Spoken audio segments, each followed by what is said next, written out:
በዓለም እግር ኳስ ላይ ሊዮኔል አንድሬስ ሜሲ ሊተካ የተፈጠረ የሚመስለውና ከአፍሪካ የተገኘው ኮከብ የአፍሪካ ሀገራት የሆኑት ኢኳቶሪያል ጊኒና ሞሮኮ አዋጠው ለስፔን የሰጡትና ለዓለም እግር ኳስ የሸለሙት ተስፈኛ ብላቴና ከስደተኛ ቤተሰብ የተገኘ የዓለም እግር ኳስ ልዑል ከአንድ ትንሽዬ ድሃ ሰፈር ተወልዶ በጎዳናዎች ላይ ኳስ እያንሸራሸረ ያደገ በሜሲ የተጠመቀና በሁለት መልካም ሰዎች ስም የሚጠራ የእግር ኳስ ኮከብ ላሊጋው ሻምፒዮን የዓለም ዋንጫው ባለድልና የባላንዶር እጩም ከድሃ ከተማ ጎዳናዎች ተነስቶ በ19 ዓመቱ የዓለም ዋንጫና የአውሮፓ ሻምፒዮን መሆን የቻለ ሰፊ የህይወት ታሪክ ያለው ላሚን ያማል ናዝራዊ ኢባና እነሆ የዚህ ኮከብ እጅግ አስገራሚ፣ አስደናቂ፣ ድብቅና ያልተነገሩ ታሪኮች በገበያ ስፖርት ከሜዳ ባሻገር የዕለቱ ልዩ ትንታኔ እንደሚከተለው ተዘጋጅቶ ይቀርብላችኋል። ሐምሌ 20 ቀን 2018 ዓ.ም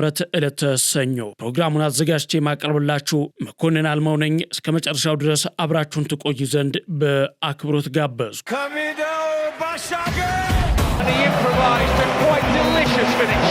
He will have his say, and with moments left of this game, and he has crashed it into the flag stayed down. ላሚን ያማል ናዝራዊ ኢባና በዓለም እግር ኳስ ውስጥ እጅግ አስደናቂ ታሪክ እየሰራ የሚገኘው ስፔናዊ የመስመር አጥቂ ነው። ከድሃ የከተማ ጎዳናዎች ተነስቶ በ19 ዓመቱ የዓለም ዋንጫና የአውሮፓ ሻምፒዮን መሆን የቻለ ሰፊ የህይወት ታሪክ አለው። ላሚን ያማል እንደ ኢትዮጵያን አቆጣጠር ጁላይ 13 ቀን 2007 ነበር በባርሴሎና ግዛት ውስጥ በሚገኝ ኤስፕሉገስ ዴ ሎብሬጋት በተባለ ስፍራ የተወለደው። አባቱ ሙኒር ናዝራዊ ይባላል። የአፍሪካ እግር ኳስ ኩራት የሆነችው የሞሮኮ ተወላጅ ሲሆን እናቱ ሺላ ኢቫና ደግሞ የኢኳቶሪያል ጊኒ ዜጋ ናት። እዚሁ አፍሪካ ላሚን ያማልም በዚሁ ሙሉ ለሙሉ ትውልደ አፍሪካዊ መሆኑ የተረጋገጠ ሲሆን ነገር ግን ስፔናዊ ነው። ታዲያ ላሚን ያማል ብዙ ምስጢሮችና አስገራሚ ታሪኮች ያሉበት ማንነት አለው። ከስሙ ስንጀምርም የስፔንና የባርሴሎና ኮከብ ተጫዋች የሆነው ላሚን ያማል ስሙ ትልቅ ታሪክና ሚስጥር ያለው ሲሆን የተሰየመው ከመወለዱ በፊት ቤተሰቦቹ በከባድ የኢኮኖሚ ችግር ውስጥ እያሉ ለወላጆቹ የገንዘብና የሞራል ድጋፍ ላደረጉላቸው ሁለት ሰዎች ላሚን እና ያማል ለተባሉ ሰዎች ክብር ሲባል የተሰየመ ነው። የስሙን ሙሉ ዝርዝርና ትርጉም ስንመለከትም ሙሉ ስሙ ላሚን ያማል ናዝራዊ ኢባና ይባላል። ብዙዎቹ የፊት ለፊት ስሞቹን ማለትም ላሚን የመጀመሪያ ስሙ፣ ያማል ደግሞ የአባቱ ስም አድርገው ያስባሉ። ነገር ግን ሁለቱም ላሚንና ያማል የተጫዋቹ የመጀመሪያ ስሞቹ ናቸው። አባቱ ሙኒር ናዝራዊ ከሞሮኮ፣ እናቱ ሺላ ኢቫና ደግሞ ከኢኳቶሪያል ጊኒ ተሰደው ሁለቱም በስፔን ሀገር አብረው በፍቅር በሚኖሩበት ወቅት ከባድ የቤት ኪራይና የኑሮ ውድነት ሲገጥማቸው በወቅቱ ሁለት ጎረቤቶቻቸው የሆኑ ላሚንና ያማል የተባሉ ጎረቤቶቻቸው አግዘዋቸዋል።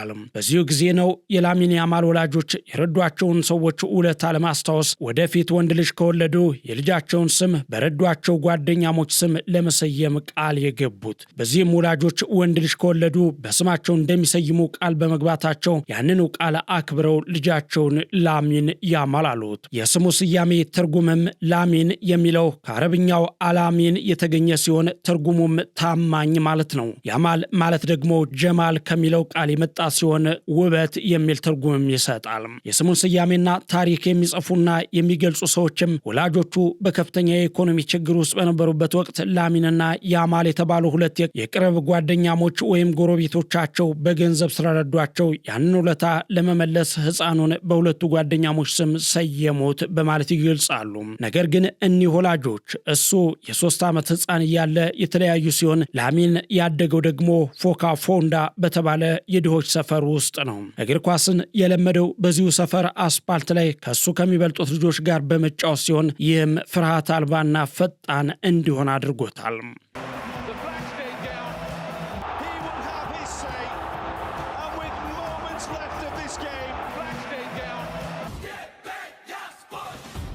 ሌላው የላሚን ያማል አስደናቂው ታሪክ በ2007 የ5 ወር ሕፃን እያለ የባርሴሎናዊ ስፖርት ጋዜጣ ከተባበሩት መንግስታት የሕፃናት መርጃ ድርጅት ወይም ዩኒሴፍ ጋር በመተባበር የበጎ አድራጎት ዕጣ ጋር በተያያዘ በወቅቱ የ20 ዓመት ወጣት ከነበረው ሊዮኔል አንድሬስ ሜሲ ጋር በገንዳ ውስጥ ታጥቦ የተነሳው ፎቶ ከዓመታት በኋላ ታዋቂ የሆነበት መንገድና ታሪኩ ነው። የላሚን ያማልና የሊዮኔል ሜሲ ፎቶ እንደ አውሮፓውያን አቆጣጠር በ2007 በባርሴሎናው ካምፕ ኑ ስቴዲየም የተነሳ የበጎ አድራጎት ፎቶ ነው። ታሪኩም ባርሴሎና ከዩኒሴፍ ጋር በመተባበር ለበጎ አድራጎት ካላንደር ዝግጅት የክለቡ ተጫዋቾች ከህፃናት ጋር ፎቶግራፍ የሚነሱበት ፕሮግራም አዘጋጅቶ ነበር።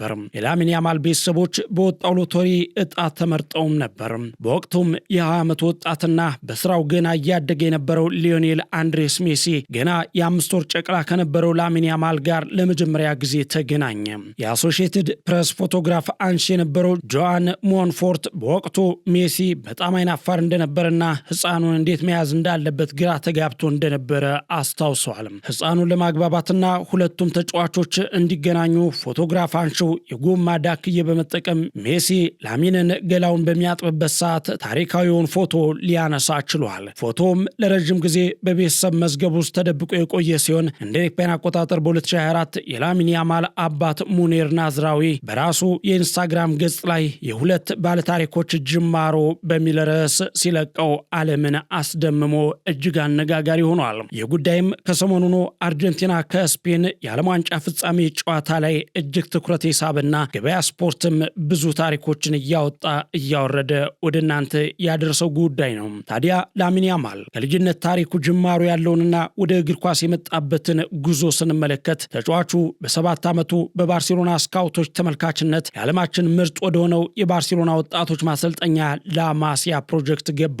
ከዛም በአካዳሚው ውስጥ ባሳየው ፈጣን እድገት ማለትም ልዩ የኳስ ቁጥጥር፣ ፈጠራና የማለፍ ብቃት ምክንያት የዕድሜ እርከኖቹን በፍጥነት በማለፍ ከሱ ከሚበልጡ ታላላቅ ልጆች ጋር ይመደብ ነበር። እንደ አውሮፓውያን አቆጣጠር ኤፕሪል 29 ቀን 2023 ላይም በ15 ዓመት ከ9 ወር ከ16 ቀናት ዕድሜው በላሊጋ መርሃ ግብር በሪያል ቬትስ ላይ በመሰለፍ በባርሴሎና ታሪክ በጣም ትንሹ ተጫዋች በመሆን ክለቡን መወከል ቻለ። ከዛም በኦክቶበር 2023 ግራናዳ ላይ ጎል በማስቆጠር በላሊጋው ታሪክ ትንሹ ጎል አግቢ ተጫዋች ሆነ። በተጨማሪም በኤል ክላሲኮ ፍልሚያ ሪያል ማድሪድ ላይ ጎል ያስቆጠረ ትንሹ ተጫዋች በመሆን ሪከርድ ይዟል። የኮፓ ትሮፊና ቁጥር 10 ማሊያም ከዚያ ቀጥሎ የመጣ አስደናቂ ታሪክ ነው። ያማል በኦክቶበር 2024 የዓለማችን ምርጥ ከ21 ዓመት በታች ተጫዋች ሽልማት ወይም ኮፓ ትሮፊ ያሸነፈ ሲሆን በሴፕቴምበር 2025 ይህንኑ ሽልማት በተከታታይ ለሁለተኛ ጊዜ በማሸነፍ የመጀመሪያው ተጫዋች ሆኗል።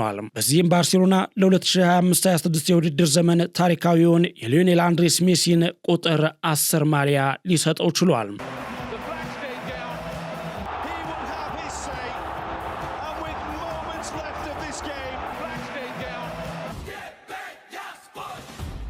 ስለ ላሚን ያማል እግር ኳሳዊ ጉዞ ስታትስቲክስና ግላዊ ህይወት ይበልጥ ስንመለከትም ላሚን ያማል በባርሴሎና ቤት በየዓመቱ እያሳየ የመጣው የቁጥር እድገት እጅግ አስደናቂ ነው። የ2023-24 የውድድር ዘመን በዣቪ ሄርናንዴዝ ስር በ16 ዓመቱ በአጠቃላይ 50 ጨዋታዎችን አድርጎ 7 ጎሎችን አስቆጥሯል። በ2024-25 የውድድር ዘመን በሃንሲ ፍሊክ ስር አፈጻጽሙን በከፍተኛ ደረጃ አሳድጎ 18 ጎሎችንና 21 አሲስቶችን በማስመዝገብ ባርሴሎና የሀገር ውስጥ 3 የዋንጫ ድሎችን እንዲያገኝ መርዳት ችሏል። በዚህ የውድድር ዘመን ለባርሴሎና 100 ጨዋታዎችን ያደረገ በታሪክ ትንሹ ተጫዋችም ሆኗል። የ2025-26 የውድድር ዘመን ባርሴሎና የላሊጋው ሻምፒዮን ሲሆን ያማል ዋናው የክለቡ ስኬት መሐንዲስ ነበር። በላሊጋው 16 ጎሎችንና 11 አሲስቶችን ያስመዘገበ ሲሆን በሻምፒዮንስ ሊግ ደግሞ በ10 ጨዋታዎች 6 ጎልና 4 አሲስት አድርጓል።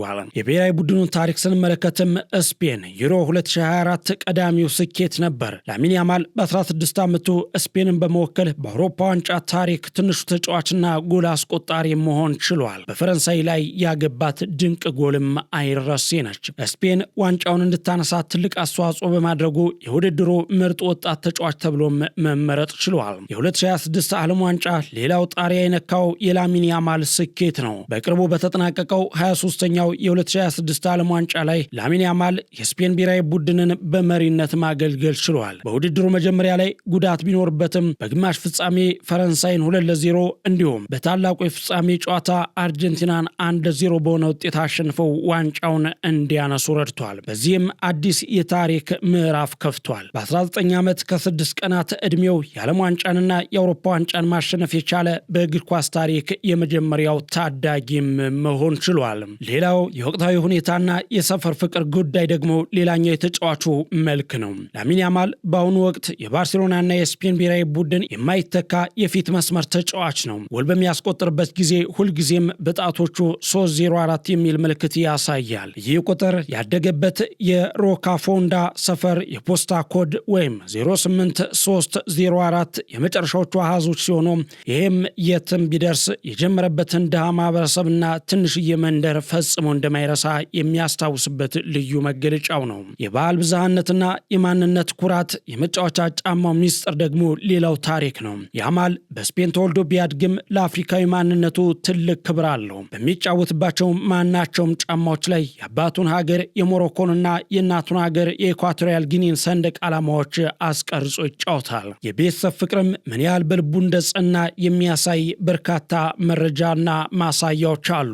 ከሜዳ ውጭ በጣም የተረጋጋና ለቤተሰቡ ቅርብ የሆነ ልጅ ነው ይባልለታል። ምንም እንኳን በፍቅር ህይወቱ ብዙ ጊዜ ሲተችና ሲታማ የምናውቀው ቢሆንም ያማል የሚያገኛቸውን ታላላቅ ድሎች በሙሉ በመጀመሪያ የሚያከብረው ከእናቱና ከታናሽ ወንድሙ ጋር ነው። ከአባቱም ጋር እጅግ የጠበቀ ቁርኝት አለው። ይህም ለቤተሰቡ ያለውን ጠንካራ ግንኙነት የሚያሳይ ነው። የገበያ ዋጋና የዝውውር ፍላጎት የዓለማችን ውዱ ታዳጊ መሆን ያማል ባሳየው አስገራሚ ብቃት ምክንያት በአሁኑ ወቅት የሽያጭ ዋጋው 191 ሚሊዮን ዩሮ ደርሷል። ነገር ግን ደግሞ የፒኤስጂ ጥያቄ ሌላ ታሪክ ነበር። የፈረንሳዊ ፒኤስጂ የኪሊያን ምባፔን ቦታ ለመተካት ከዚህ ቀደም የዓለም እግር ኳስ የዝውውር ሪከርድን የሚሰብር ዋጋ ለላሚን ያማል የ250 ሚሊዮን ዩሮ የዝውውር ሂሳብ ቢያቀርብም ባርሴሎና ግን ተጫዋቹን የመሸጥ ምንም አይነት ፍላጎት እንደሌለው አስታውቋል። ያማል በባርሴሎና እስከ 2031 የሚያቆይ ስምምነት ያለው ሲሆን ውል ማፍረሻውም 1 ቢሊዮን ዩሮ ነው። ሌሎች ደግሞ ቫይራል የወጡ እውነታዎች ናቸው። ለምሳሌ የ6 ፒኤም ፕራንድ ክስተት በቅርቡ በተጠናቀቀው የ2026 ዓለም ዋንጫ ፍጻሜ ላይ ስፔን አርጀንቲናን 1-0 ስታሸንፍ ያማል በደስታ ማሊያውን ወደ ላይ ሲያነሳ በውስጥ የለበሰው የ6 ፒኤም የተባለ የጀርመን ብራንድ የቦክሰር ሱሪ አርማ በቴሌቪዥን በቀጥታ ስርጭት ታይቷል። ይህ አጋጣሚ በዓለም ዙሪያ በሚሊዮን የሚቆጠሩ ሰዎች ልብሱን እንዲገዙ በማድረጉ በሰዓታት ውስጥ ምርቱ ከገበያ ያለቀበት አጋጣሚ ሌላኛው መነጋገሪያ ነበር። ታዲያ ይህ የ19 ዓመት የእግር ኳስ ኮከብ የወደፊት የሊዮኔል አንድሪስ ሜሲ ምትክና የአሁኑ የእግር ኳሱ ልዑል ላሚን ያማል እስካሁን ያለውን እጅግ በጣም አስገራሚና አስደናቂ ታሪኩን እነሆ በወፍ በረረ አስቃኘናችሁ። ነገ በሌላ የእኩለ ቀን ትንታኔ እስከምንገናኝ መልካም ጊዜ ይሆንላችሁ። And he improvised a quite delicious finish. He will have his say, and with moments left of this game, and he has crashed it